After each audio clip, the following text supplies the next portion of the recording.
The Buddha.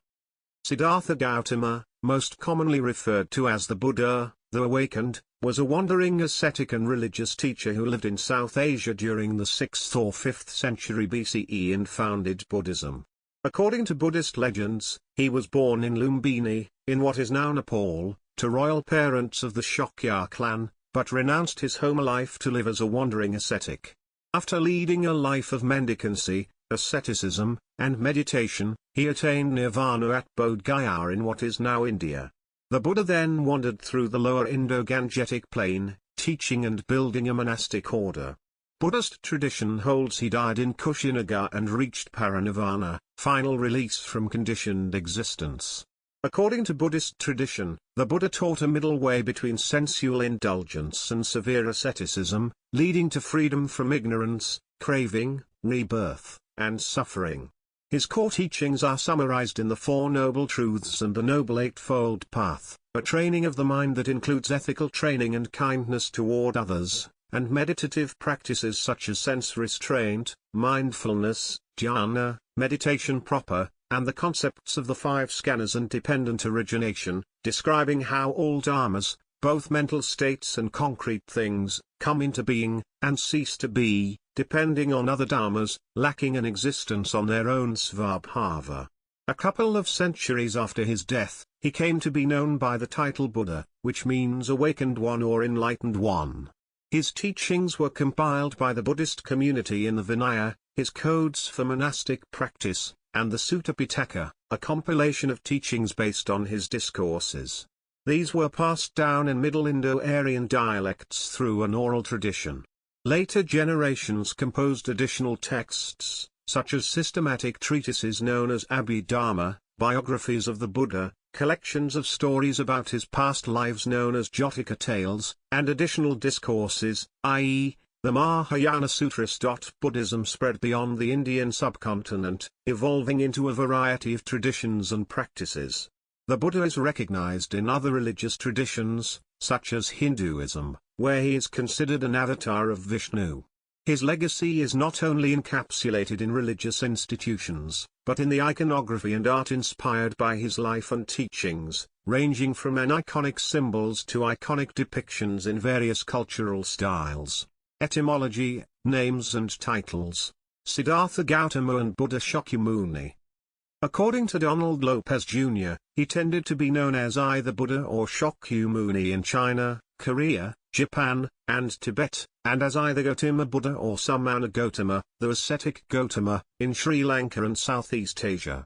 Buddha, awakened one or enlightened one, is the masculine form of Bud, to wake, be awake, observe, heed, attend, learn, become aware of, to know, be conscious again, to awaken, to open up, as does a flower, one who has awakened from the deep sleep of ignorance and opened his consciousness to encompass all objects of knowledge. It is not a personal name, but a title for those who have attained bodhi, awakening, enlightenment.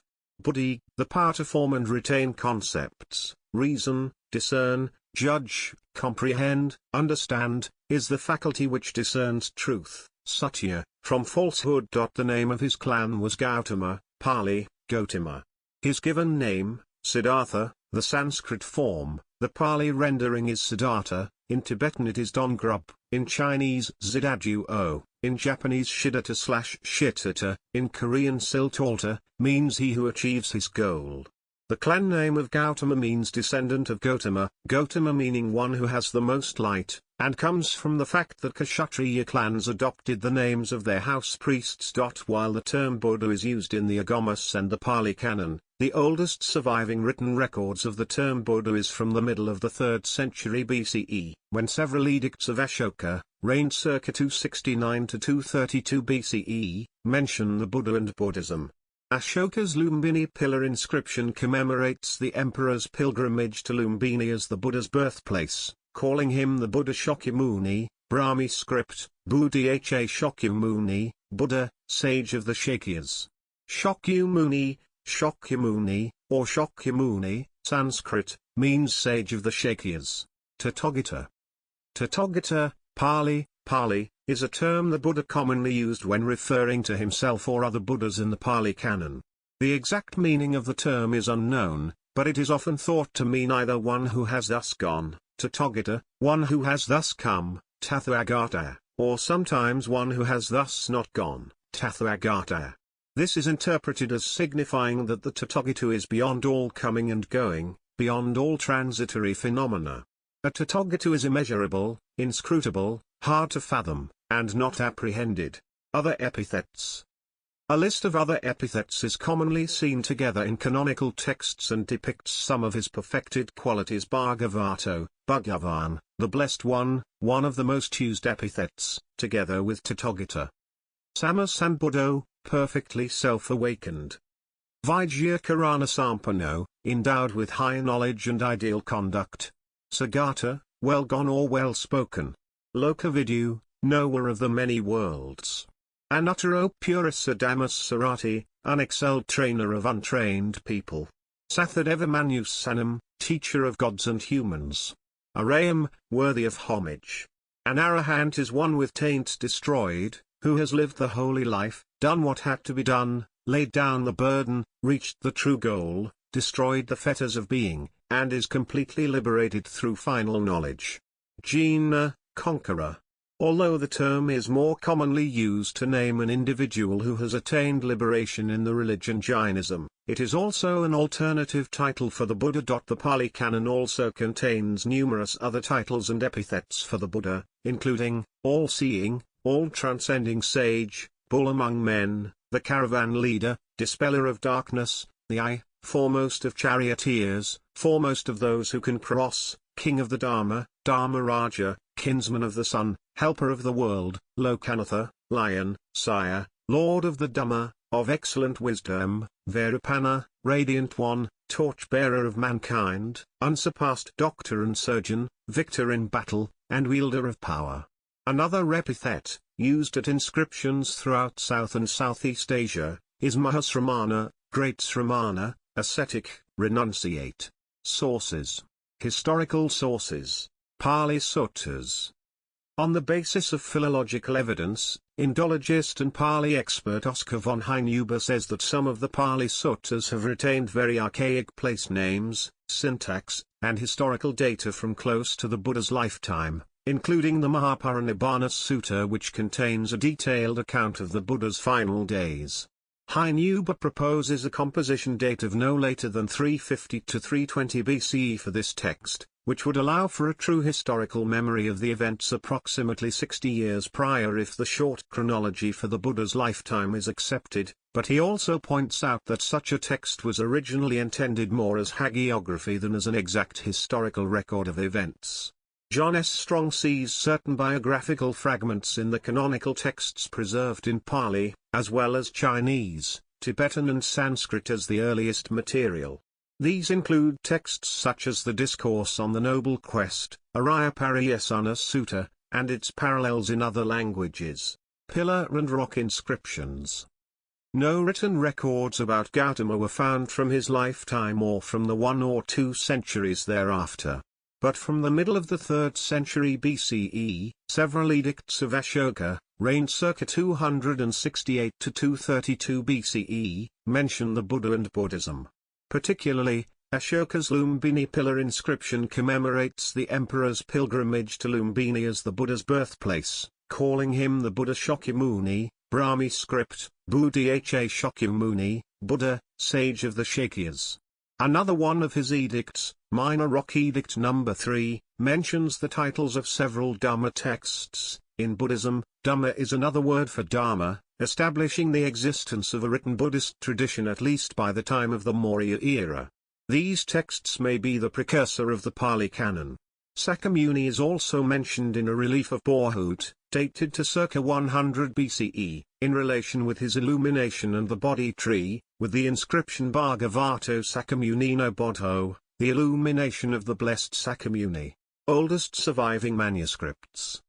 The oldest surviving Buddhist manuscripts are the Gandharan Buddhist texts, found in Gandhara, corresponding to modern northwestern Pakistan and eastern Afghanistan, and written in Gandhari. They date from the 1st century BCE to the 3rd century CE. Biographical sources.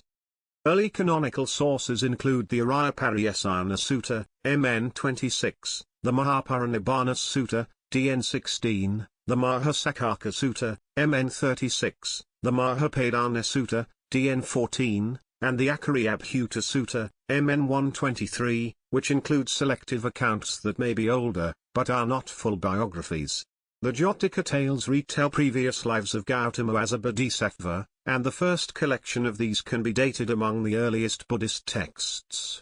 The Mahapadana Sutta and Akariyabhuta Sutta both recount miraculous events surrounding Gautama's birth, such as the bodhisattva's descent from the Tusa to heaven into his mother's womb. The sources which present a complete picture of the life of Siddhartha Gautama are a variety of different, and sometimes conflicting, traditional biographies from a later date. These include the Buddhacharita, Lalita Vistara Sutra, Mahavastu, and the Nidana-katha. Of these, the Buddhacharita is the earliest full biography, an epic poem written by the poet Ashvaghosha in the 1st century CE. The Lalita Vistara Sutra is the next oldest biography, a Mahayana/Sarvastivada biography dating to the 3rd century CE. The Mahavastu from the Mahasamikala Kottaravada tradition is another major biography, composed incrementally until perhaps the 4th century CE. The Dharmaguptaka biography of the Buddha is the most exhaustive, and is entitled the Abhiniskramana Sutra, and various Chinese translations of this date between the 3rd and 6th century CE. The Nidana-katha is from the Theravada tradition in Sri Lanka and was composed in the 5th century by Buddhaghosa. Historical person. Understanding the historical person. Scholars are hesitant to make claims about the historical facts of the Buddha's life. Most of them accept that the Buddha lived, taught, and founded a monastic order during the Mahajanapada, and during the reign of Bimbisara, his friend, protector, and ruler of the Magadha Empire, and died during the early years of the reign of Ajatashatru, who was the successor of Bimbisara, thus making him a younger contemporary of Mahavira, the giant Tirthankara. There is less consensus on the veracity of many details contained in traditional biographies, as Buddhist scholars have mostly given up trying to understand the historical person. The earliest versions of Buddhist biographical texts that we have already contain many supernatural, mythical, or legendary elements. In the 19th century, some scholars simply omitted these from their accounts of the life, so that the image projected was of a Buddha who was a rational, Socratic teacher, a great person perhaps, but a more or less ordinary human being. More recent scholars tend to see such demythologizers as remythologizers, creating a Buddha that appealed to them, by eliding one that did not. Dating. The dates of Gautama's birth and death are uncertain. Within the Eastern Buddhist tradition of China, Vietnam, Korea, and Japan, the traditional date for Buddha's death was 949 BCE, but according to the Khatan system of the Kalachakra tradition, Buddha's death was about 833 BCE. Buddhist texts present two chronologies which have been used to date the lifetime of the Buddha. The long chronology, from Sri Lanka's chronicles, states the Buddha was born 298 years before Ashoka's coronation and died 218 years before the coronation, thus a lifespan of about 80 years. According to these chronicles, Ashoka was crowned in 326 BCE, which gives Buddha's lifespan as 624 to 544 BCE, and are the accepted dates in Sri Lanka and Southeast Asia. Alternatively, most scholars who also accept the long chronology but date Ashoka's coronation around 268 BCE, based on Greek evidence, put the Buddha's lifespan later at 566 to 486 BCE. However, the short chronology, from Indian sources and their Chinese and Tibetan translations, place the Buddha's birth at 180 years before Ashoka's coronation and death 100 years before the coronation, still about 80 years. Following the Greek sources of Ashoka's coronation as 268 BCE, this dates the Buddha's lifespan even later as 448 to 368 BCE. Most historians in the early 20th century use the earlier dates of 563 to 483 BCE, differing from the long chronology based on Greek evidence by just 3 years. More recently, There are attempts to put his death midway between the long chronologies 480s BCE and the short chronologies 360s BCE, so circa 410 BCE. At a symposium on this question held in 1988, the majority of those who presented gave dates within 20 years either side of 400 BCE for the Buddha's death. These alternative chronologies, however, have not been accepted by all historians. The dating of Bimbisara and Ajatashatru also depends on the long or short chronology. In the long chronology, Bimbisara reigned circa 558, circa 492 BCE, and died 492 BCE, while Ajatashatru reigned circa 492, circa 460 BCE. In the short chronology, Bimbisara reigned circa 400 BCE, while Ajatashatru died between circa 380 BCE and 330 BCE. According to historian K.T.S. Sao, a proponent of the short chronology wherein the Buddha's lifespan was circa 477–397 BCE, it can be estimated that Bimbisara was reigning circa 457–405 BCE, and Ajatashatru was reigning circa 405–373 BCE. Historical context. Shakyas. According to the Buddhist tradition, Shakyamuni Buddha was a Shakya, a sub-Himalayan ethnicity and clan of northeastern region of the Indian subcontinent. The Shakya community was on the periphery, both geographically and culturally, of the eastern Indian subcontinent in the 5th century BCE. The community, though describable as a small republic, was probably an oligarchy, with his father as the elected chieftain or oligarch. The Shakyas were widely considered to be non-Vedic, and, hence impure. In Brahminic texts, their origins remain speculative and debated. Bronkhorst terms this culture, which grew alongside Aryavarta without being affected by the flourish of Brahmanism, as Greater Magadha. The Buddha's tribe of origin, the Shakyas, seems to have had non-Vedic religious practices which persist in Buddhism, such as the veneration of trees and sacred groves, and the worship of tree spirits, yakas, and serpent beings, nagas. They also seem to have built burial mounds called stupas. Tree veneration remains important in Buddhism today, particularly in the practice of venerating Bodhi trees. Likewise, yakas and nagas have remained important figures in Buddhist religious practices and mythology. Shramanas. The Buddha's lifetime coincided with the flourishing of influential Sramana schools of thought like Ayurveda, Carvaka, Jainism, and Jnana. The Brahmajala Sutta records 62 such schools of thought. In this context, a Sramana refers to one who labors, toils or exerts themselves, for some higher or religious purpose. It was also the age of influential thinkers like Mahavira, Purana-Kassapa, Makali-Gasala, Ajita Kesakambali, Pakuda Kakayana, and Sanjaya Bilathaputta, as recorded in Samanaphala Sutta, with whose viewpoints the Buddha must have been acquainted. Sariputra and Moggallana, two of the foremost disciples of the Buddha, were formerly the foremost disciples of Sanjaya Bilathaputta, the skeptic. The Pali Canon frequently depicts Buddha engaging in debate with the adherents of rival schools of thought. There is philological evidence to suggest that the two masters, Alara Kalama and Uddaka Ramaputta, were historical figures, and they most probably taught Buddha two different forms of meditative techniques. Thus, Buddha was just one of the many Sramana philosophers of that time. In an era where holiness of person was judged by their level of asceticism, Buddha was a reformist within the Sramana movement, rather than a reactionary against Vedic Brahmanism. Conningham and Young note that both Jains and Buddhists used stupas, while tree shrines can be found in both Buddhism and Hinduism. Urban environment and egalitarianism. The rise of Buddhism coincided with the second urbanization, in which the Ganges basin was settled and cities grew, in which egalitarianism prevailed. According to Topper, the Buddha's teachings were also a response to the historical changes of the time, among which were the emergence of the state and the growth of urban centers.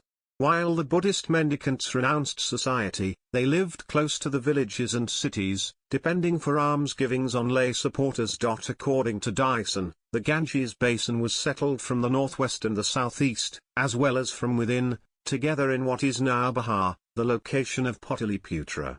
The Ganges basin was densely forested, and the population grew when new areas were deforested and cultivated.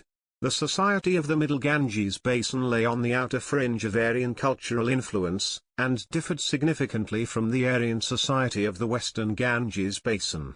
According to Stein and Burton, gods of the Brahmanical sacrificial cult were not rejected so much as ignored by Buddhists and their contemporaries. Jainism and Buddhism opposed the social stratification of Brahmanism, and their egalitarism prevailed in the cities of the Middle Ganges basin.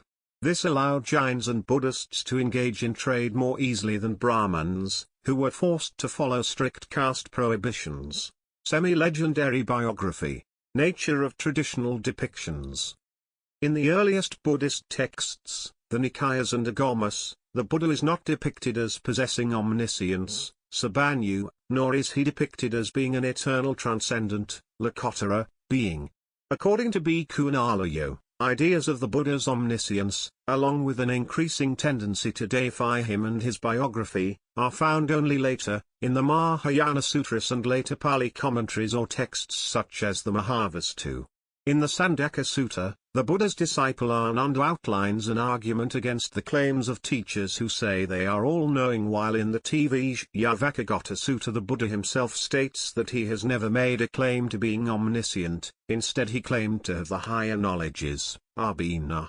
The earliest biographical material from the Pali Nikayas focuses on the Buddha's life as a sramana, his search for enlightenment under various teachers such as Alaraka and his 45-year career as a teacher. Traditional biographies of Gautama often include numerous miracles, omens, and supernatural events.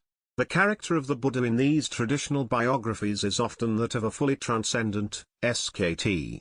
Lakotara, and perfected being who is unencumbered by the mundane world. In the Mahavastu, over the course of many lives, Gautama is said to have developed supramundane abilities including, a painless birth conceived without intercourse, no need for sleep, food, medicine, or bathing, although engaging in such in conformity with the world, omniscience, and the ability to suppress karma. As noted by Andrew Skilton, the Buddha was often described as being superhuman, including descriptions of him having the 32 major and 80 minor marks of a great man, and the idea that the Buddha could live for as long as an eon if he wished, CDN 16. The ancient Indians were generally unconcerned with chronologies, being more focused on philosophy. Buddhist texts reflect this tendency, providing a clearer picture of what Gautama may have taught than of the dates of the events in his life. These texts contain descriptions of the culture and daily life of ancient India which can be corroborated from the Jain scriptures, and make the Buddha's time the earliest period in Indian history for which significant accounts exist. British author Karen Armstrong writes that although there is very little information that can be considered historically sound, we can be reasonably confident that Siddhartha Gautama did exist as a historical figure. Michael Carruthers goes further, stating that the most general outline of birth, maturity, renunciation, search, awakening and liberation, teaching, death must be true. Previous lives. Legendary biographies like the Pali Buddhavamsa and the Sanskrit Jatakamala depict the Buddhas, referred to as Bodhisattva before his awakening, career as spanning hundreds of lifetimes before his last birth as Gautama. Many of these previous lives are narrated in the Jatakas, which consists of 547 stories. The format of a Jataka typically begins by telling a story in the present which is then explained by a story of someone's previous life. Besides imbuing the pre-Buddhist past with a deep karmic history, the Jatakas also serve to explain the Bodhisattvas, the Buddha to be, path to Buddhahood. In biographies like the Buddhavamsa, this path is described as long and arduous, taking 4 incalculable ages, asamkhayas. In these legendary biographies, the Bodhisattva goes through many different births, animal and human, is inspired by his meeting of past Buddhas, and then makes a series of resolves or vows, pranayana, to become a Buddha himself. Then he begins to receive predictions by past Buddhas.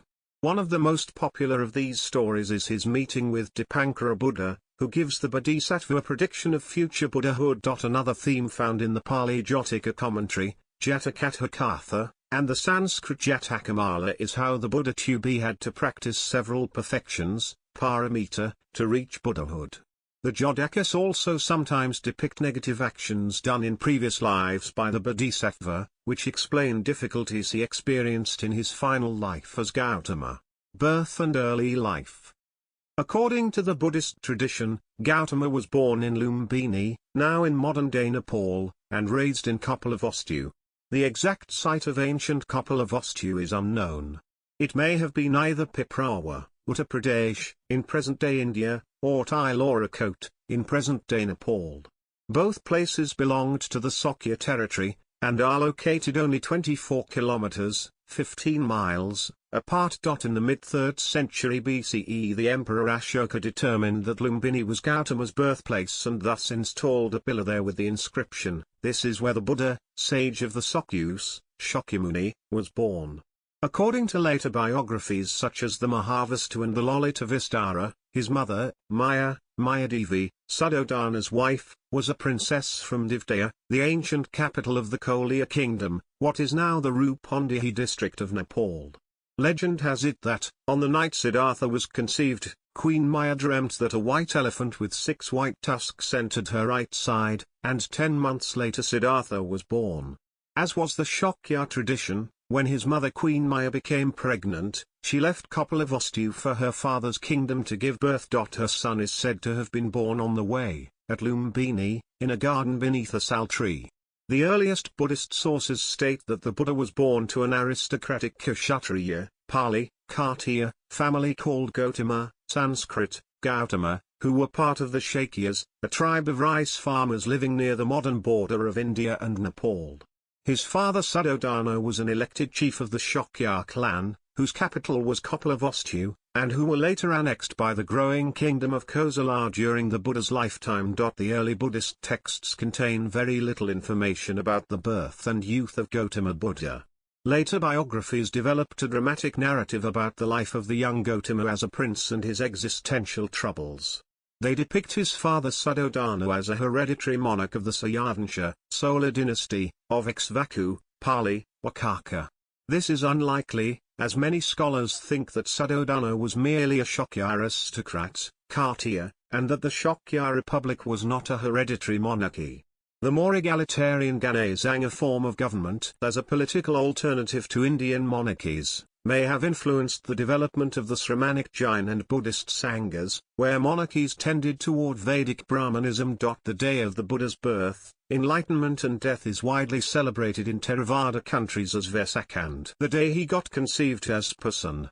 Buddha's birthday is called Buddha Purnima in Nepal, Bangladesh, and India, as he is believed to have been born on a full moon day. According to later biographical legends, during the birth celebrations, the hermit Sarasita journeyed from his mountain abode, analyzed the child for the 32 marks of a great man, and then announced that he would either become a great king, Chakravartin, or a great religious leader. Suddhodana held a naming ceremony on the 5th day and invited 8 Brahmin scholars to read the future. All gave similar predictions. Konana, the youngest, and later to be the first arhat other than the Buddha, was reputed to be the only one who unequivocally predicted that Siddhartha would become a Buddha. Early texts suggest that Gautama was not familiar with the dominant religious teachings of his time until he left on his religious quest, which is said to have been motivated by existential concern for the human condition. According to the early Buddhist texts of several schools, and numerous post-canonical accounts, Gautama had a wife, Yasodhara, and a son, named Rahula. Besides this, the Buddha in the early texts reports that I lived a very spoilt life, monks, in my parents' home. The legendary biographies like the Lalita Vistara also tell stories of young Gautama's great martial skill, which was put to the test in various contests against other Shakyan youths. Renunciation. While the earliest sources merely depict Gautama seeking a higher spiritual goal and becoming an ascetic or sramana after being disillusioned with lay life, the later legendary biographies tell a more elaborate dramatic story about how he became a mendicant. The earliest accounts of the Buddha's spiritual quest is found in texts such as the Pali Arya Pariyasana Sutta, the Discourse on the Noble Quest, MN 26, and its Chinese parallel at Ma 204. These texts report that what led to Gautama's renunciation was the thought that his life was subject to old age, disease and death, and that there might be something better. The early texts also depict the Buddha's explanation for becoming a sramana as follows: the household life, this place of impurity, is narrow, the samana life is the free open air. It is not easy for a householder to lead the perfected, utterly pure and perfect holy life. MN 26, Ma 204, the Dharmaguptaka Vinaya and the Mahavasta all agree that his mother and father opposed his decision and wept with tearful faces when he decided to leave. Legendary biographies also tell the story of how Gautama left his palace to see the outside world for the first time and how he was shocked by his encounter with human suffering. These depict Gautama's father as shielding him from religious teachings and from knowledge of human suffering, so that he would become a great king instead of a great religious leader. In the Nidanakatha, 5th century CE, Gautama is said to have seen an old man. When his charioteer Chandaka explained to him that all people grew old, the prince went on further trips beyond the palace. On these he encountered a diseased man, a decaying corpse, and an ascetic that inspired him. This story of the four sights seems to be adapted from an earlier account in the Digha Nikaya, DN 14.2, which instead depicts the young life of a previous Buddha, Vipassi. The legendary biographies depict Gautama's departure from his palace as follows. Shortly after seeing the four sights, Gautama woke up at night and saw his female servants lying in unattractive, corpse-like poses, which shocked him. Therefore, he discovered what he would later understand more deeply during his enlightenment: dukkha, standing unstable, dissatisfaction, and the end of dukkha. Moved by all the things he had experienced, he decided to leave the palace in the middle of the night. Against the will of his father, to live the life of a wandering ascetic. Accompanied by Chandaka and riding his horse Kantaka, Gautama leaves the palace, leaving behind his son Rahula and Yasodhara. He travelled to the river Anomia, and cut off his hair. Leaving his servant and horse behind, he journeyed into the woods and changed into monk's robes there, though in some other versions of the story, he received the robes from a Brahma deity at Anomia. According to the legendary biographies, when the ascetic Gautama first went to Rajagaha, present-day Rajachitra, to beg for alms in the streets, King Bimbisara of Magadha learned of his quest, and offered him a share of his kingdom. Gautama rejected the offer but promised to visit his kingdom first, upon attaining enlightenment. Ascetic life and awakening. Majjhima Nikaya 4 mentions that Gautama lived in remote jungle thickets during his years of spiritual striving and had to overcome the fear that he felt while living in the forests. The Nikaya texts narrate that the ascetic Gautama practiced under 2 teachers of yogic meditation. According to the Araya Pariyasana Sutta, MN 26, and its Chinese parallel at Ma 204, after having mastered the teaching of Arada Kalama, Pali, Alara Kalama, who taught a meditation attainment called the sphere of nothingness, he was asked by Arada to become an equal leader of their spiritual community. Gautama felt unsatisfied by the practice because it does not lead to revulsion, to dispassion, to cessation, to calm, to knowledge, to awakening, to nibbana, and moved on to become a student of Udraka Ramaputra. Pali, Udaka Ramaputra. With him, he achieved high levels of meditative consciousness, called the sphere of neither perception nor non-perception, and was again asked to join his teacher. But, once more, he was not satisfied for the same reasons as before, and moved on. According to some sutras, after leaving his meditation teachers, Gautama then practiced ascetic techniques. The ascetic techniques described in the early texts include very minimal food intake, different forms of breath control, and forceful mind control. The texts report that he became so emaciated that his bones became visible through his skin. The Mahasakaka Sutta and most of its parallels agree that after taking asceticism to its extremes, Gautama realized that this had not helped him attain nirvana, and that he needed to regain strength to pursue his goal. One popular story tells of how he accepted milk and rice pudding from a village girl named Sujata.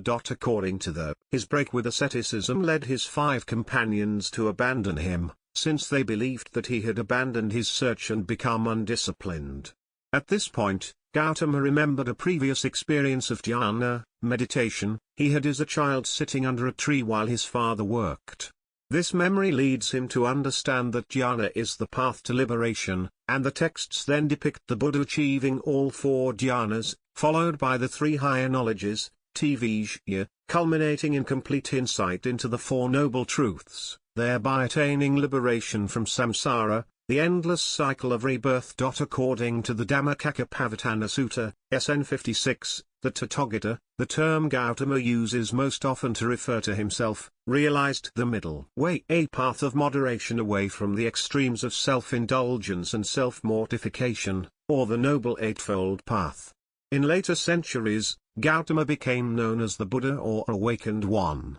The title indicates that unlike most people who are asleep, a Buddha is understood as having woken up to the true nature of reality and sees the world as it is, yatha bhutam. A Buddha has achieved liberation, vimutti, also called nirvana, which is seen as the extinguishing of the fires of desire, hatred, and ignorance, that keep the cycle of suffering and rebirth going. Following his decision to leave his meditation teachers, Ma 204 and other parallel early texts report that Gautama sat down with the determination not to get up until full awakening, Sammasambodhi, had been reached. The Araya Pariyesana Sutta does not mention full awakening, but only that he attained nirvana. In Buddhist tradition, this event was said to have occurred under a pipal tree, known as the Bodhi tree in Bodh Gaya. As reported by various texts from the Pali Canon, the Buddha sat for 7 days under the Bodhi tree feeling the bliss of deliverance. The Pali texts also report that he continued to meditate and contemplated various aspects of the Dharma while living by the river Niranjana, such as dependent origination, the 5 spiritual faculties and suffering, dukkha. The legendary biographies like the Mahavastu, Nidanakatha and the Lalita Vistara depict an attempt by Mara, the ruler of the desire realm, to prevent the Buddha's nirvana. He does so by sending his daughters to seduce the Buddha, by asserting his superiority and by assaulting him with armies of monsters. However, the Buddha is unfazed and calls on the earth, or in some versions of the legend, the earth goddess, as witness to his superiority by touching the ground before entering meditation. Other miracles and magical events are also depicted.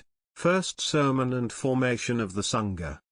According to MN 26, immediately after his awakening, the Buddha hesitated on whether or not he should teach the Dharma to others. He was concerned that humans were overpowered by ignorance, greed, and hatred, that it would be difficult for them to recognize the path, which is subtle, deep and hard to grasp. However, the god Brahma Sahampati convinced him, arguing that at least some with little dust in their eyes will understand it. The Buddha relented and agreed to teach. According to an Aloud, the Chinese parallel to MN 26, Ma 204, does not contain this story, but this event does appear in other parallel texts, such as in an Ekotariko Agama discourse, in the Katasparisat Sutra, and in the Lalita Vistara. According to MN 26 and Ma 204, after deciding to teach, the Buddha initially intended to visit his former teachers, Alarikalama and Udakaramaputra, to teach them his insights, but they had already died, so he decided to visit his 5 former companions. MN 26 and Ma 204 both report that on his way to Varanasi, Benares, he met another wanderer, an Ayavika ascetic named Upaka in MN 26. The Buddha proclaimed that he had achieved full awakening, but Upaka was not convinced and took a different path. MN 26 and Ma 204 continue with the Buddha reaching the Deer Park, Sarnath, Mrigadava, also called Rishipatana, site where the ashes of the ascetics fell, near Varanasi, where he met the group of 5 ascetics and was able to convince them that he had indeed reached full awakening. According to Ma 204, but not MN 26, as well as the Theravada Vinaya, an Ekotariko Agama text, the Dharmaguptaka Vinaya, the Mahīsasaka Vinaya, and the Mahavastu, the Buddha then taught them the first sermon, also known as the Benares sermon, i.e. the teaching of the Noble Eightfold Path as the middle path aloof from the 2 extremes of sensual indulgence and self-mortification. The Pali text reports that after the first sermon, the ascetic Konana, Kaundinya, became the first arahant, liberated being, and the first Buddhist bhikkhu or monastic.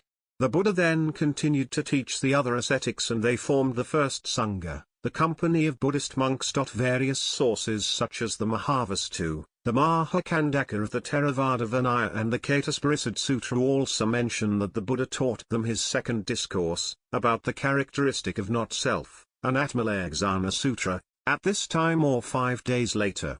After hearing this second sermon the 4 remaining ascetics also reached the status of arahant. The Theravada Vinaya and the Catasparissad Sutra also speak of the conversion of Yasa, a local guild master, and his friends and family, who were some of the first lay persons to be converted and to enter the Buddhist community. The conversion of 3 brothers named Kassapa followed, who brought with them 500 converts who had previously been matted hair ascetics, and whose spiritual practice was related to fire sacrifices.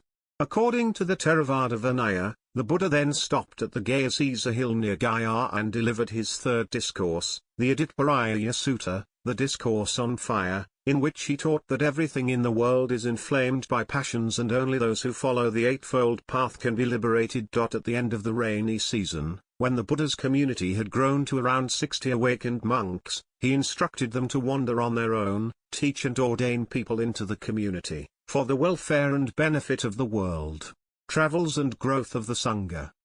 For the remaining 40 or 45 years of his life, the Buddha is said to have travelled in the Gangetic plain, in what is Uttar Pradesh, Bihar, and southern Nepal, teaching a diverse range of people, from nobles to servants, ascetics and householders, murderers such as Angulimala, and cannibals such as Alavaka. According to Schumann, the Buddha's travels ranged from Kosambi on the Yamuna, 25 kilometers southwest of Allahabad, to Kompa, 40 kilometers east of Bhagalpur, and from Kapilavatthu, 95 kilometers northwest of Gorakhpur, to Ovala, south of Gaya. This covers an area of 600 by 300 kilometers.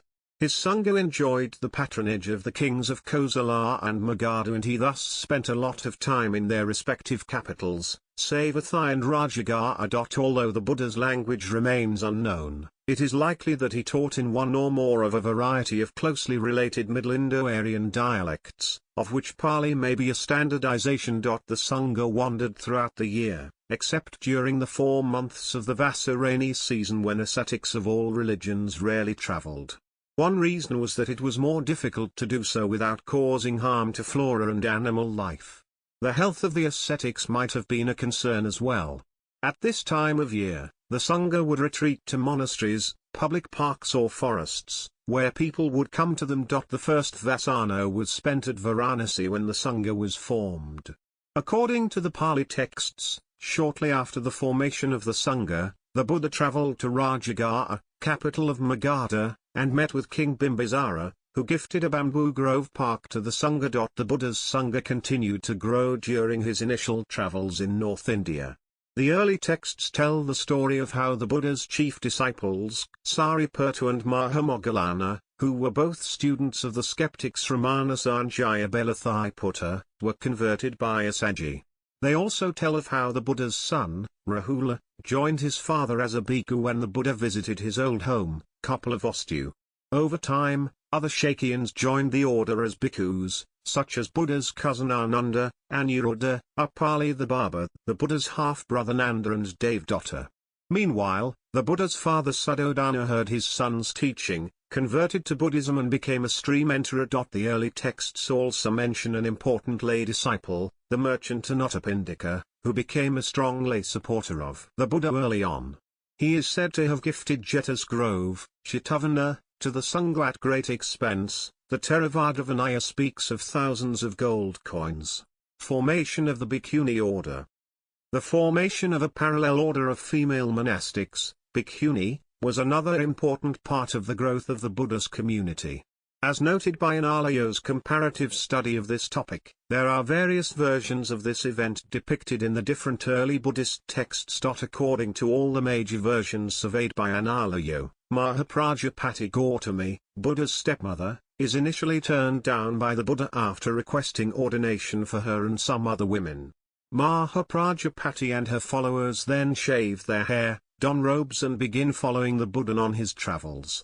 The Buddha is eventually convinced by Ananda to grant ordination to Mahaprajapati on her acceptance of 8 conditions called Gurudharmas, which focus on the relationship between the new order of nuns and the monks. According to Aloud, the only argument common to all the versions that Ananda uses to convince the Buddha is that women have the same ability to reach all stages of awakening. Aloud also notes that some modern scholars have questioned the authenticity of the 8 Gurudharmas in their present form due to various inconsistencies. He holds that the historicity of the current lists of 8 is doubtful, but that they may have been based on earlier injunctions by the Buddha. Aloud notes that various passages indicate that the reason for the Buddha's hesitation to ordain women was the danger that the life of a wandering sramana posed for women that were not under the protection of their male family members, such as dangers of sexual assault and abduction. Due to this, the Gurudharma injunctions may have been a way to place the newly founded order of nuns in a relationship to its male counterparts that resembles as much as possible the protection a laywoman could expect from her male relatives. Later years.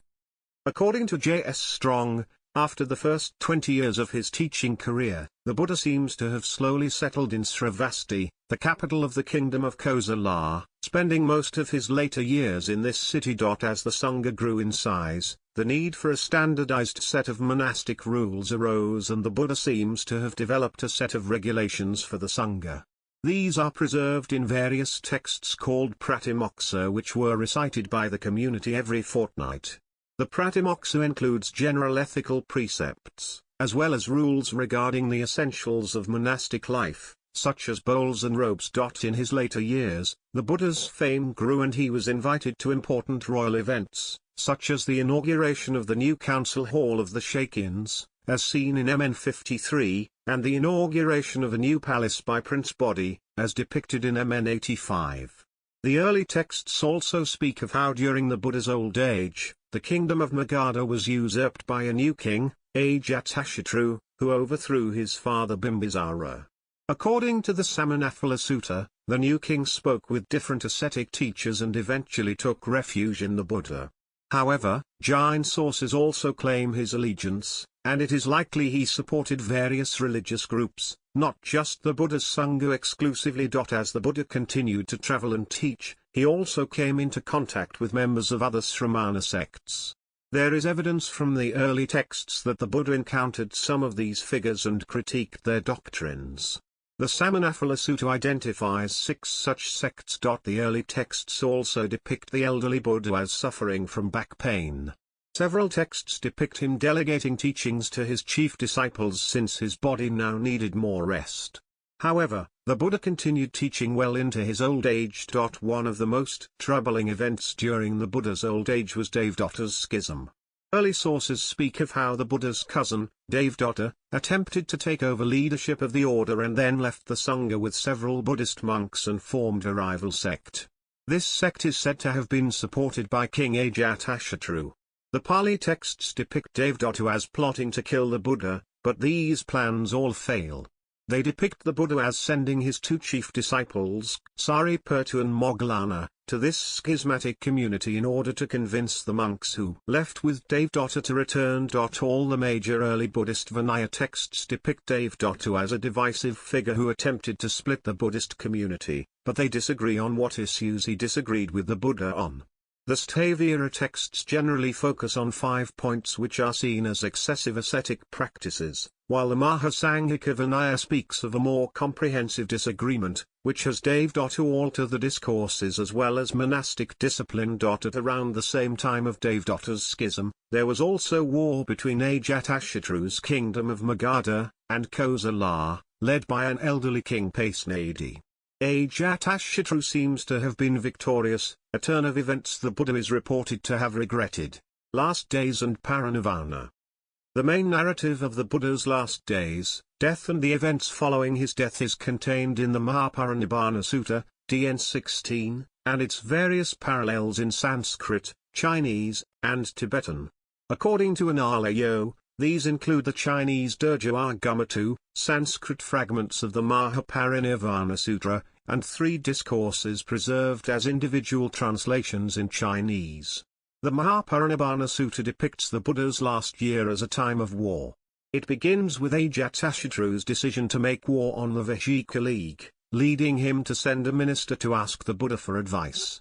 The Buddha responds by saying that the Vajikas can be expected to prosper as long as they do 7 things, and he then applies these 7 principles to the Buddhist saṅgha, showing that he is concerned about its future welfare. The Buddha says that the saṅgha will prosper as long as they hold regular and frequent assemblies, meet in harmony, do not change the rules of training, honor their superiors who were ordained before them, do not fall prey to worldly desires, remain devoted to forest hermitages, and preserve their personal mindfulness.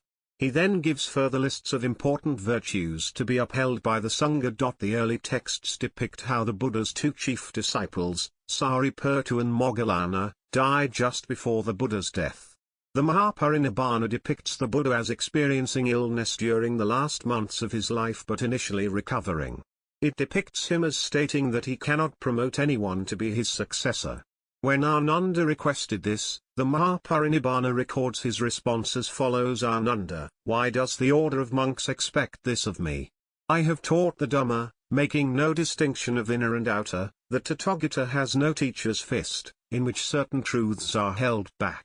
If there is anyone who thinks, I shall take charge of the order, or the order is under my leadership, such a person would have to make arrangements about the order. The Tathāgata does not think in such terms. Why should the Tathāgata make arrangements for the order? I am now old, worn out, I have reached the term of life, I am turning 80 years of age. Just as an old cart is made to go by being held together with straps, so the Tathāgata's body is kept going by being bandaged up. Therefore, Ananda, you should live as islands unto yourselves, being your own refuge, seeking no other refuge, with the Dhamma as an island, with the Dhamma as your refuge, seeking no other refuge. Those monks who in my time or afterwards live thus, seeking an island and a refuge in themselves and in the Dhamma and nowhere else, these zealous ones are truly my monks and will overcome the darkness of rebirth. After traveling and teaching some more, the Buddha ate his last meal, which he had received as an offering from a blacksmith named Kunda. Falling violently ill, Buddha instructed his attendant Ananda to convince Kunda that the meal eaten at his place had nothing to do with his death and that his meal would be a source of the greatest merit as it provided the last meal for a Buddha. Bhikkhu Metanando and Oscar von Heinuber argue that the Buddha died of mesenteric infarction, a symptom of old age, rather than food poisoning. The precise contents of the Buddha's final meal are not clear, due to variant scriptural traditions and ambiguity over the translation of certain significant terms. The Theravada tradition generally believes that the Buddha was offered some kind of pork, while the Mahayana tradition believes that the Buddha consumed some sort of truffle or other mushroom. These may reflect the different traditional views on Buddhist vegetarianism and the precepts for monks and nuns. Modern scholars also disagree on this topic, arguing both for pig's flesh or some kind of plant or mushroom that pigs like to eat. Whatever the case, none of the sources which mention the last meal attribute the Buddha's sickness to the meal itself. As per the Mahaparinibbana Sutta, after the meal with Kunda, the Buddha and his companions continued traveling until he was too weak to continue and had to stop at Kushinagar, where Ananda had a resting place prepared in a grove of sala trees. After announcing to the saṅgha at large that he would soon be passing away to final nirvana, the Buddha ordained one last novice into the order personally. His name was Subhada. He then repeated his final instructions to the saṅgha, which was that the Dhamma and Vinaya was to be their teacher after his death. Then he asked if anyone had any doubts about the teaching, but nobody did. The Buddha's final words are reported to have been, all sankharas decay. Strive for the goal with diligence, Upamada, Pali, Vayad Dhamma Sankhara Apamadina Sampaditha. He then entered his final meditation and died, reaching what is known as parinirvana, final nirvana. Instead of a person being reborn, the 5 aggregates of physical and mental phenomena that constitute a being cease to occur. The Mahaparinibbana reports that in his final meditation he entered the 4 dhyanas consecutively, then the 4 immaterial attainments and finally the meditative dwelling known as Nirodha Samapatti, before returning to the 4th dhyana right at the moment of death. Posthumous events. According to the Mahaparinibbana Sutta, The Malayans of Kushinagar spent the days following the Buddha's death honoring his body with flowers, music and scents. The saṅgha waited until the eminent elder Mahakassapa arrived to pay his respects before cremating the body. The Buddha's body was then cremated and the remains, including his bones, were kept as relics and they were distributed among various North Indian kingdoms like Magadha, Shokya, and Kolia. These relics were placed in monuments or mounds called stupas, a common funerary practice at the time. Centuries later they would be exhumed and enshrined by Ashoka into many new stupas around the Mauryan realm. Many supernatural legends surround the history of alleged relics as they accompanied the spread of Buddhism and gave legitimacy to rulers. According to various Buddhist sources, the first Buddhist council was held shortly after the Buddha's death to collect, recite and memorize the teachings. Mahakassapa was chosen by the saṅgha to be the chairman of the council. However, the historicity of the traditional accounts of the first council is disputed by modern scholars. Teachings and views. Core teachings. A number of teachings and practices are deemed essential to Buddhism, including the samyojana, fetters, chains or bounds, that is, the saṅgharas, formations, the kleshas, unwholesome mental states, including the three poisons, and the asavas, influx, canker, that perpetuate samsara, the repeated cycle of becoming, the six sense spaces and the five aggregates, which describe the process from sense contact to consciousness which lead to this bondage to samsara, dependent origination, which describes this process, and its reversal, in detail, and the middle way, with the Four Noble Truths and the Noble Eightfold Path, which prescribes how this bondage can be reversed. According to N. Ross Reet, the Theravada Pali texts and the Mahasamika school's Salistamba Sutra share these basic teachings and practices. Bhikkhu Analayo concludes that the Theravada Majjhima Nikaya and Sarvastivada Madhyama Agama contain mostly the same major doctrines. Likewise, Richard Salomon has written that the doctrines found in the Gandharan manuscripts are consistent with non-Mahayana Buddhism, which survives today in the Theravada school of Sri Lanka and Southeast Asia, but which in ancient times was represented by 18 separate schools. Samsara. All beings have deeply entrenched samyojana, fetters, chains or bounds, that is, the saṅgharas, formations, kleshas, unwholesome mental states, including the three poisons, and asavas, influx, canker, that perpetuate samsara, the repeated cycle of becoming and rebirth. According to the Pali Suttas, the Buddha stated that this samsara is without discoverable beginning. A first point is not discerned of beings roaming and wandering unhindered by ignorance and fettered by craving. In the Dutiyalokadhamisutta Sutta, 8-6, the Buddha explains how 8 worldly winds keep the world turning around: gain and loss, fame and disrepute, praise and blame, pleasure and pain. He then explains how the difference between a noble, Arya, person and an uninstructed worldling is that a noble person reflects on and understands the impermanence of these conditions. This cycle of becoming is characterized by dukkha, commonly referred to as suffering. Dukkha is more aptly rendered as unsatisfactoriness or unease. It is the unsatisfactoriness and unease that comes with a life dictated by automatic responses and habituated selfishness, and the unsatisfactories of expecting enduring happiness from things which are impermanent, unstable and thus unreliable. The ultimate noble goal should be liberation from this cycle. Samsara is dictated by karma, which is an impersonal natural law, similar to how certain seeds produce certain plants and fruits. Karma is not the only cause for one's conditions, as the Buddha listed various physical and environmental causes alongside karma. The Buddha's teaching of karma differed to that of the Jains and Brahmins, in that on his view, karma is primarily mental intention, as opposed to mainly physical action or ritual acts. The Buddha is reported to have said, by karma I mean intention. Richard Gombrich summarizes the Buddha's view of karma as follows: all thoughts, words, and deeds derive their moral value, positive or negative, from the intention behind them. The 6 sense bases and the 5 aggregates. The ayatana, 6 sense bases, and the 5 skandhas, aggregates, describe how sensory contact leads to attachment and dukkha. The six sense bases are eye and sight, ear and sound, nose and odor, tongue and taste, body and touch, and mind and thoughts. Together they create the input from which we create our world or reality, the all. This process takes place through the five scanners, aggregates, groups, heaps, five groups of physical and mental processes, namely form, or material image, impression, rupa, sensations, or feelings, received from form, vedana, perceptions, samjna, mental activity or formations, saṅgha, consciousness, vijñāna. They form part of other Buddhist teachings and lists, such as dependent origination, and explain how sensory input ultimately leads to bondage to samsara by the mental defilements. Dependent origination. In the early texts, the process of the arising of dukkha is explicated through the teaching of dependent origination, which says that everything that exists or occurs is dependent on conditioning factors. The most basic formulation of dependent origination is given in the early texts as, it being thus, this comes about, Pali, evam sati idam hoti.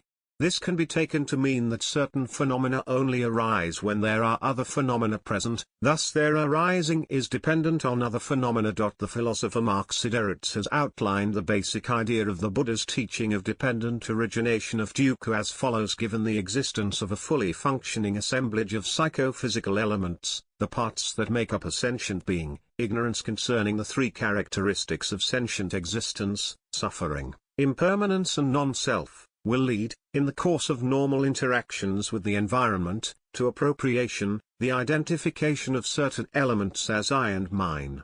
This leads in turn to the formation of attachments, in the form of desire and aversion, and the strengthening of ignorance concerning the true nature of sentient existence.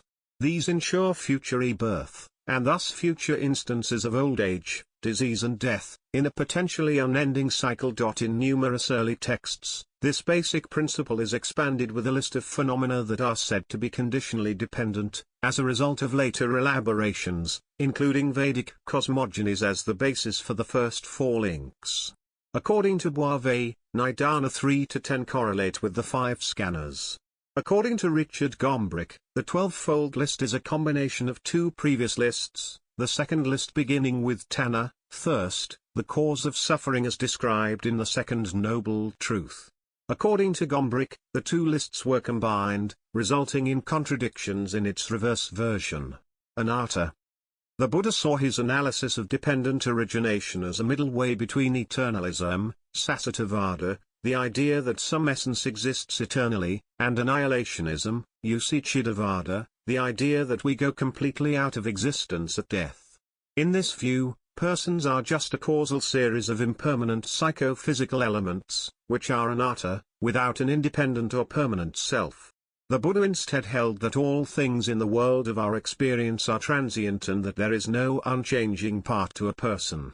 According to Richard Gombrich, the Buddha's position is simply that everything is process. The Buddha's arguments against an unchanging self rely on the scheme of the five scanners, as can be seen in the Pali Anatalakkhana Sutta, and its parallels in Gandharian Chinese.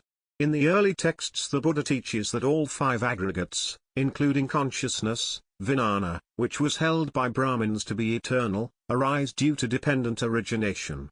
Since they are all impermanent, one cannot regard any of the psychophysical processes as an unchanging self. Even mental processes such as consciousness and will, cetana, are seen as being dependently originated and impermanent and thus do not qualify as a self, Atman.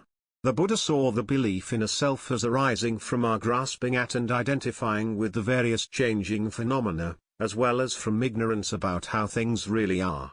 Furthermore, the Buddha held that we experience suffering because we hold on to erroneous self-views.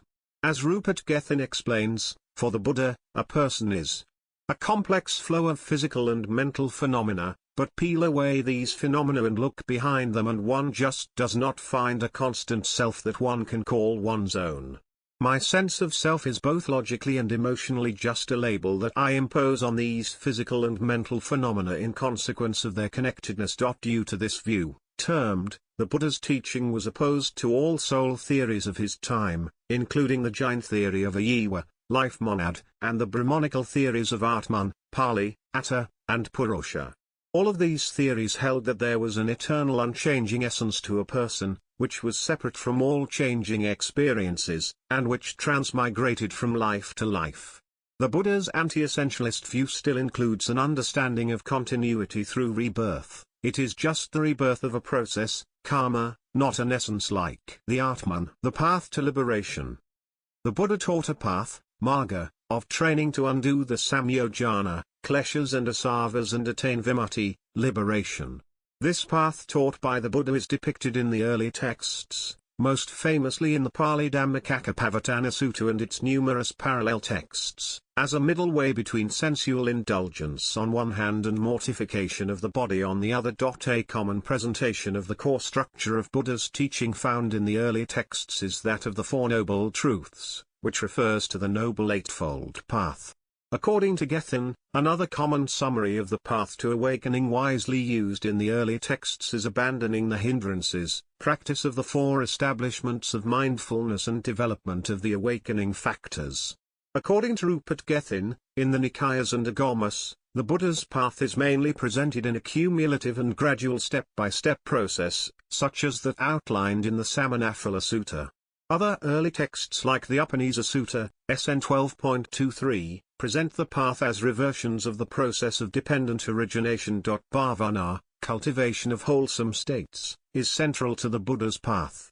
Common practices to this goal, which are shared by most of these early presentations of the path, include sila, ethical training, restraint of the senses, indriyasamvara, sati, mindfulness, and sampajana, clear awareness, and the practice of jhana, the cumulative development of wholesome states leading to a state of perfect equanimity and awareness, upekkasati parisiddhi.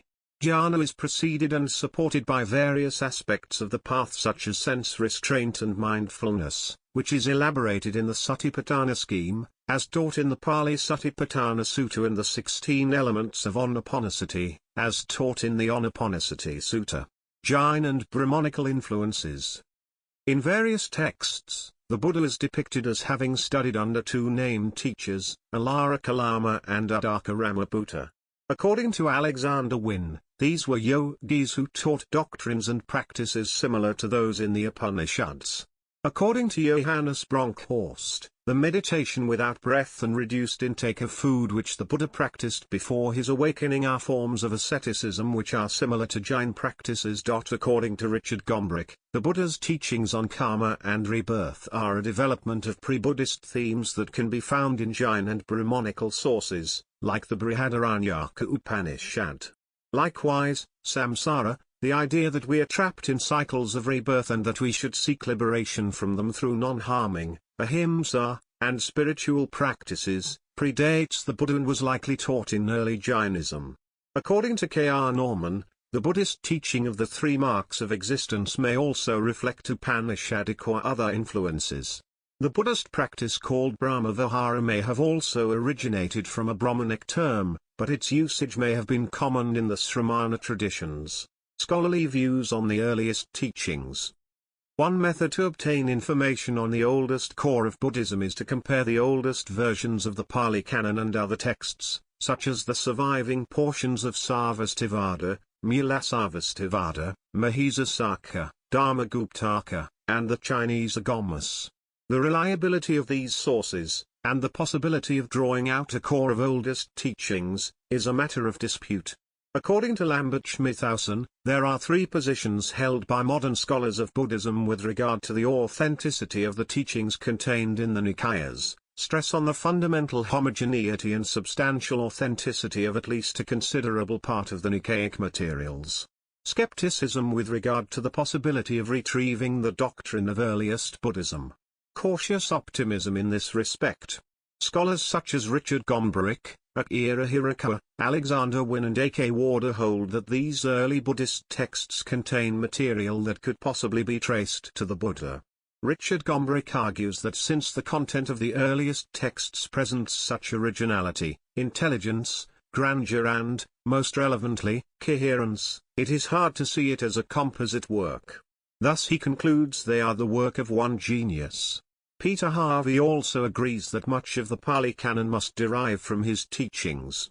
Likewise, A. K. Warder has written that there is no evidence to suggest that it was formulated by anyone other than the Buddha and his immediate followers. According to Alexander Wynne, the internal evidence of the early Buddhist literature proves its historical authenticity. Other scholars of Buddhist studies have disagreed with the mostly positive view that the early Buddhist texts reflect the teachings of the historical Buddha, arguing that some teachings contained in the early texts are the authentic teachings of the Buddha, but not others. According to Tilman Vetter, inconsistencies remain, and other methods must be applied to resolve those inconsistencies.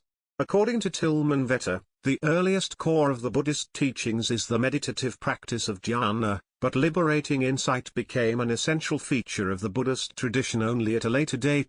He posits that the Fourth Noble Truths, the Eightfold Path and dependent origination, which are commonly seen as essential to Buddhism, are later formulations which form part of the explanatory framework of this liberating insight.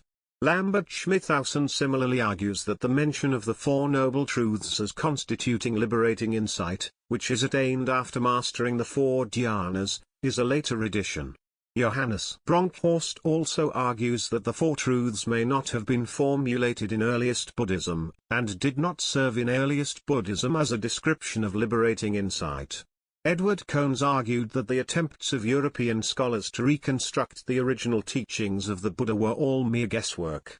Homeless life. The early Buddhist texts depict the Buddha as promoting the life of a homeless and celibate sramana, or mendicant, as the ideal way of life for the practice of the path. He taught that mendicants or beggars, bhikkhus, were supposed to give up all possessions and to own just a begging bowl and 3 robes. As part of the Buddha's monastic discipline, they were also supposed to rely on the wider lay community for the basic necessities, mainly food, clothing, and lodging. The Buddha's teachings on monastic discipline were preserved in the various Vinaya collections of the different early schools. Buddhist monastics, which included both monks and nuns, were supposed to beg for their food, were not allowed to store up food or eat afternoon, and they were not allowed to use gold, silver or any valuables. Society. Critique of Brahmanism. According to Bronkhorst, the bearers of tradition, the Brahmins, did not occupy a dominant position in the area in which the Buddha preached his message. Nevertheless, the Buddha was acquainted with Brahmanism, and in the early Buddhist texts, the Buddha references Brahmanical devices. For example, in Samyutta Nikaya 111, Majjhima Nikaya 92 and Vinaya I 246 of the Pali Canon, the Buddha praises the Agnihotra as the foremost sacrifice and the Gayatri Mantra as the foremost meter.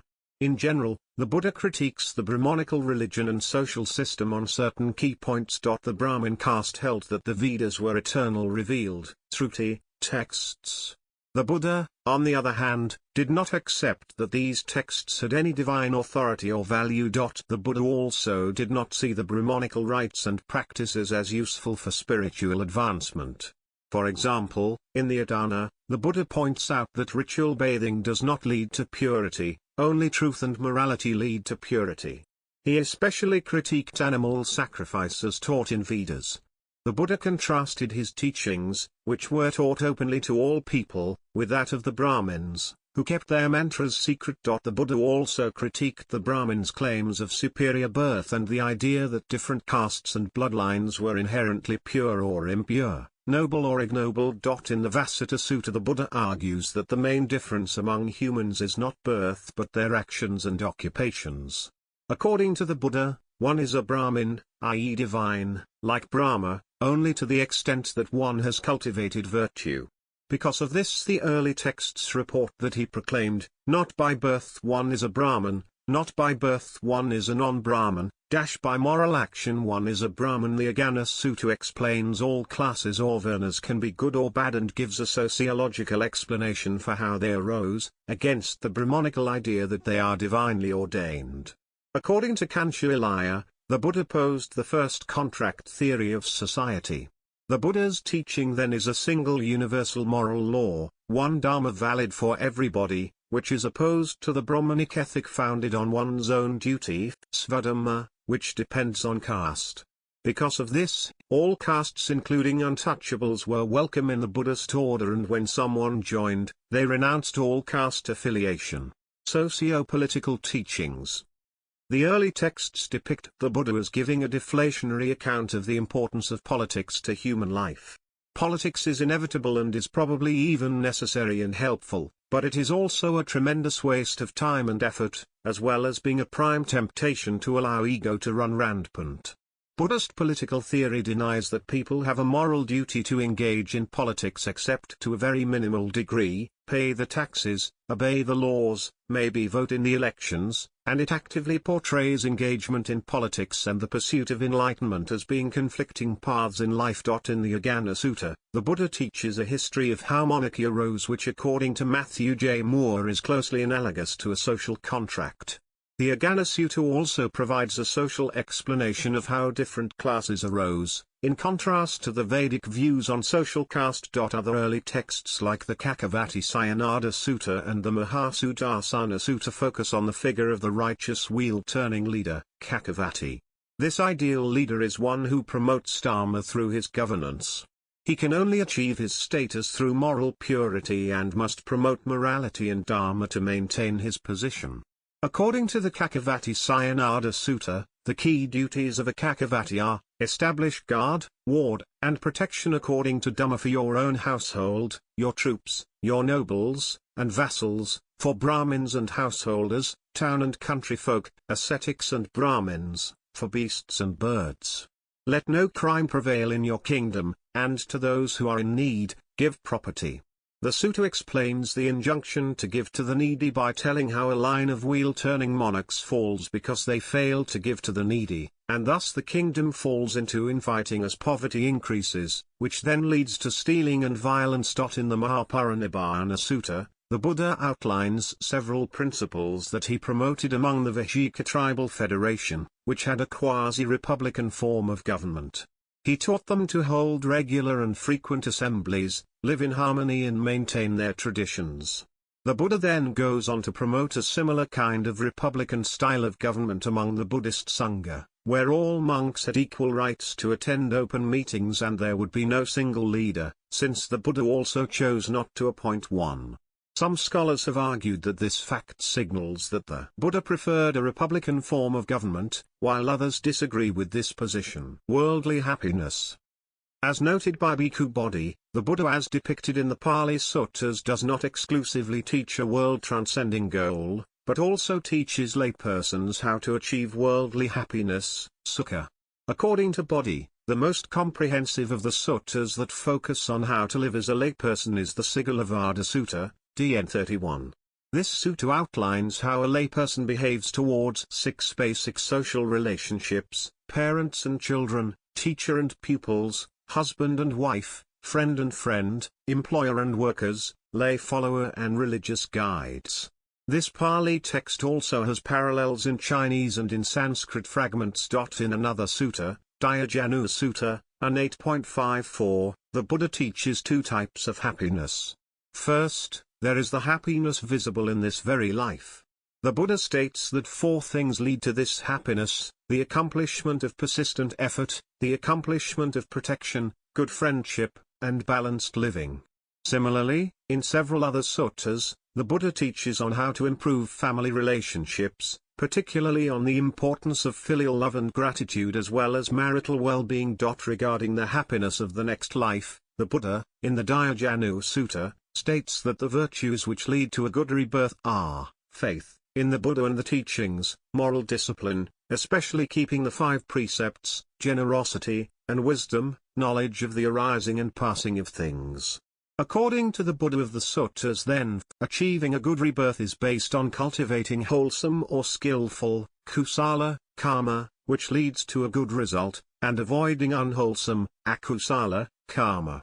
A common list of good karmas taught by the Buddha is the list of 10 courses of action, Kamapatha, as outlined in MN 41 Sailiyaka Sutta, and its Chinese parallel in Sa 1042.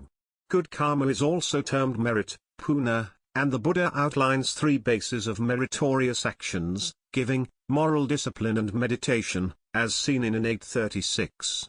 Physical characteristics. Early sources depict the Buddhas as similar to other Buddhist monks. Various discourses describe how he cut off his hair and beard when renouncing the world.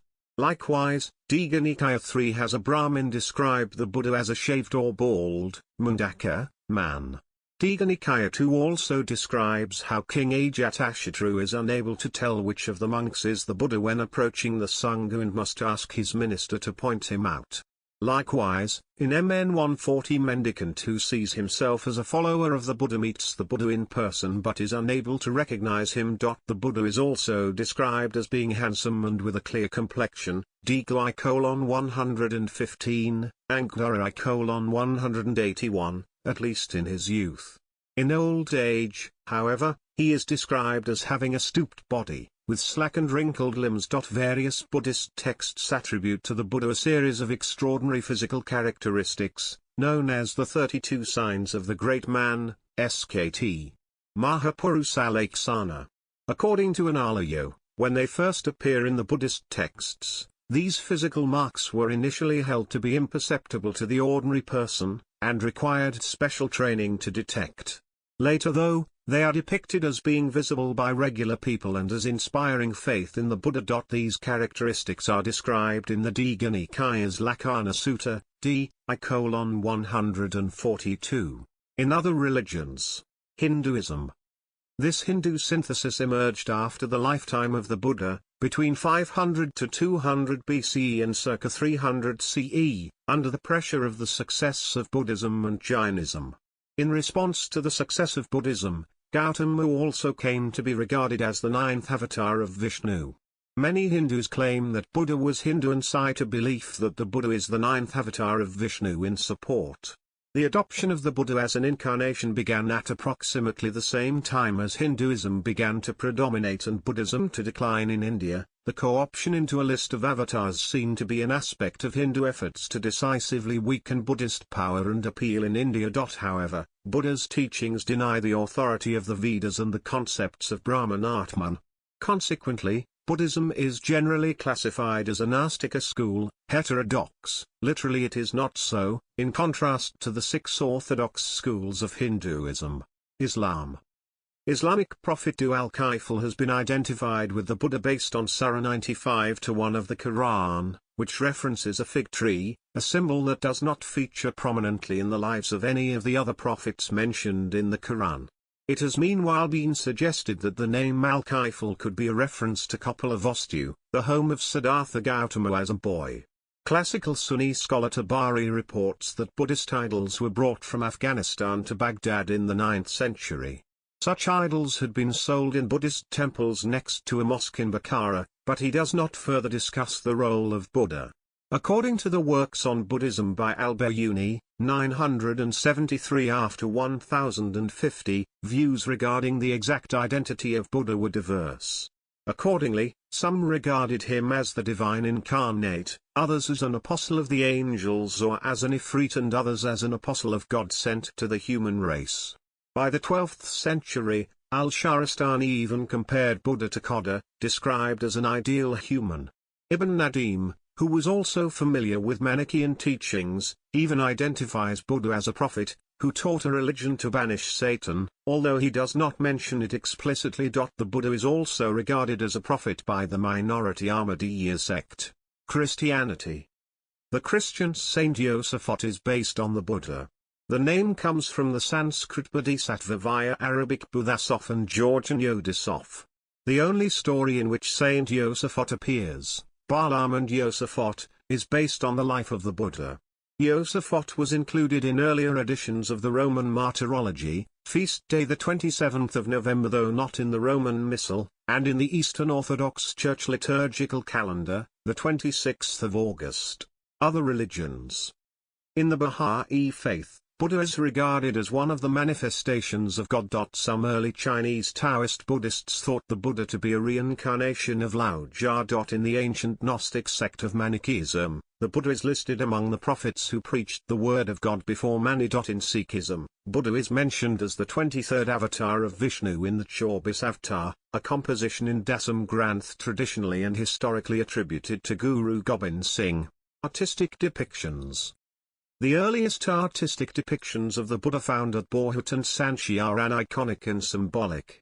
During this early aniconic period, the Buddha is depicted by other objects or symbols, such as an empty throne, a riderless horse, footprints, a dharma wheel or a body tree. Since aniconism precludes single devotional figures, most representations are of narrative scenes from his life. These continued to be very important after the Buddha's person could be shown, alongside larger statues. The art at Sanchi also depicts Jataka tales, narratives of the Buddha in his past lives. Other styles of Indian Buddhist art depict the Buddha in human form, either standing, sitting cross-legged, often in the lotus pose, or lying down on one side. Iconic representations of the Buddha became particularly popular and widespread after the 1st century CE. Some of these depictions, particularly those of Gandharan Buddhism and Central Asian Buddhism, were influenced by Hellenistic art, a style known as Greco-Buddhist art. They subsequently influenced the art of East Asian Buddhist images, as well as those of Southeast Asian Theravada Buddhism. Gallery showing different Buddha styles.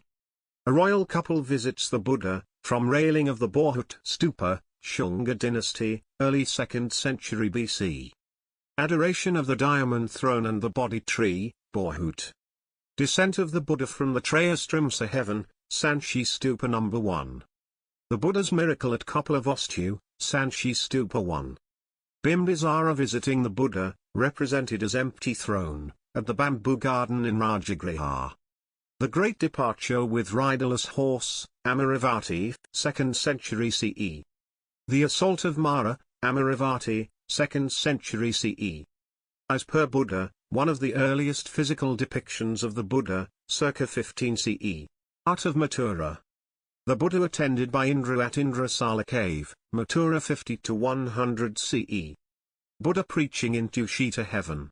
Amaravati, Satavahana period, 2nd century CE. Indian Museum, Kolkata. Standing Buddha from Gandhara. The Bernika Buddha, discovered in Berenice, Egypt, 2nd century CE. Gandharan Buddha with Vahrapani Heracles. Kushan period Buddha triad. Buddha statue from Sanchi. Birth of the Buddha, Kushan dynasty, late 2nd to early 3rd century CE. The infant Buddha taking a bath, Gandhara 2nd century CE. 6th century Gandharan Buddha. Buddha at cave No. 6, Ajanta caves. Standing Buddha, circa 5th century CE. Sarnath standing Buddha, 5th century CE. Seated Buddha, Gupta period. Seated Buddha at Galvahara, Sri Lanka. Chinese stele with Shakyamuni and Bodhisattvas, Wei period, 536 CE. The Shakyamuni Deibata bronze, circa 609, Nara, Japan. Amaravati style Buddha of Srivijaya period, Palembang, Indonesia, 7th century. Korean Chokgyurim cave Buddha, circa 774 CE. Seated Buddha Vairocana flanked by Avalokitesvara and Vahrapani of Mendat temple, Central Java, Indonesia, early 9th century.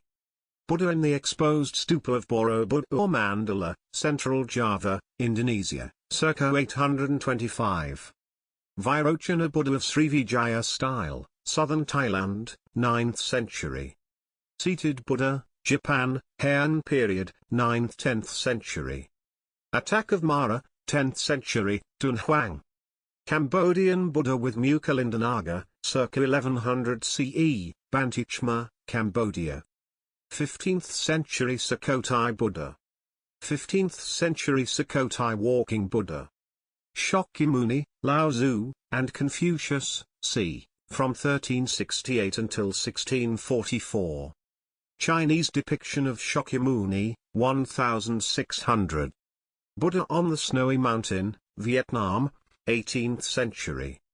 Shakyamuni Buddha with Avadana legend scenes, Tibetan, 19th century. Golden Thai Buddha statue, Bodh Gaya.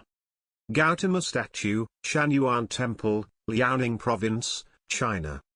Burmese style Buddha, Shwedagon Pagoda, Yangon. Large Gautama Buddha statue in Buddha Park of Ravangla. Head of Buddha, from Hada, Afghanistan, circa 5th-6th century. Metropolitan Museum of Art. In other media. Films.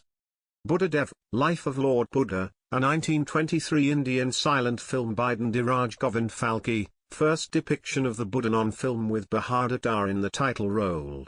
Prem Sunyas, The Light of Asia, a 1925 silent film, directed by Franz Osten and Himanshu Rai based on Arnold's epic poem with Rai also portraying the Buddha. Dedication of the Great Buddha, Daibutsu Kaigen, a 1952 Japanese feature film representing the life of Buddha. Gautama the Buddha, a 1957 Indian documentary film directed by Rajbans Khanna and produced by B. Milroy. Siddhartha, a 1972 drama film by Conrad Rooks, an adaptation Hesse's novel. It stars Shashi Kapoor as Siddhartha, a contemporary of the Buddha. Little Buddha, a 1994 film by Bernardo Bertolucci, the film stars Keanu Reeves as Prince Siddhartha.